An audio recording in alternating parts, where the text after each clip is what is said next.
Tingnan mo ang mukha pag walang nalalagay na pang paganda.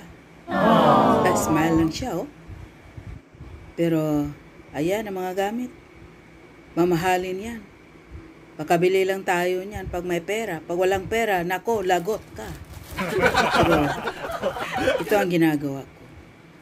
Anyway, matagal pa naman yan bago maubos.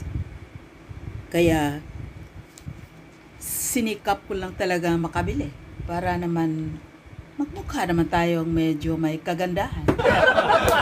Kung hindi natin ayosin ang sarili natin, iba rin ang paningin ng tao sa atin, di ba?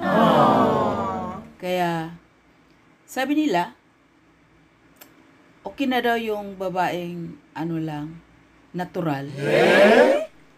Sa akin, di makaya yung natural eh. Kitang-kita na talaga eh. Yung mga wrinkles. Pagpababayaan ko yan. Mas lalo akong magmukhang gurang. So, ano daw yan guys? Ang tawag niyan ay yung self-assurance mo ba? Bigyan din natin ng reward yung sarili natin. Kasi ang dami-dami na natin ginawa sa ating buhay.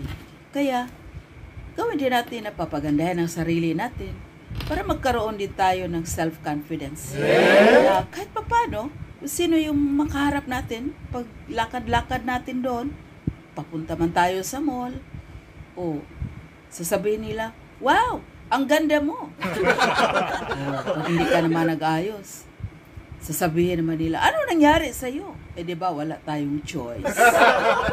Oo. Kaya, lalo na sa akin, alam nila, may asawa akong foreigner. Napapansin ko rin, hindi naman lahat ng asawa ng foreigner na talagang nagme-makeup. Sa akin lang, ginagawa ko yan kasi yung asawa ko, alam yung ugali. Alam ko yung ugali niya eh. Lagi yun nagsasabi na, I love nice things. Then sabi ko sa sarili ko, wow, I love nice things. Minumuni-muni ko lang yun. At saka naisip ko, dapat din na nice yung mukha ko, di ba? I love nice things daw eh.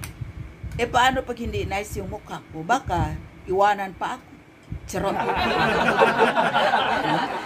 Yun ang mga kuro-kuro ko lang. Pero alam naman natin, tao lang kasi tayo. Kaya yan, trying hard si Mader, si Lola, kasi lola na ako. Alam mo, pag ganyan kasi, may kasiyahan din tayo sa buhay, di ba?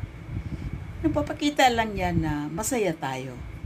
Kasi, we care for ourselves. Yun nga kasabihan. If you know how to care for yourself, then you know how to care for others. Ganyan lang yun. Di ba? Maniwala talaga ako niya. Marami sa aking mga kaibigan, may nag-care sa kanilang sarili, meron namang wala. Kaya iba-iba din ang drama sa kanilang buhay. Sa akin, kaya ginagawa ko lang kung ano ang nararapat.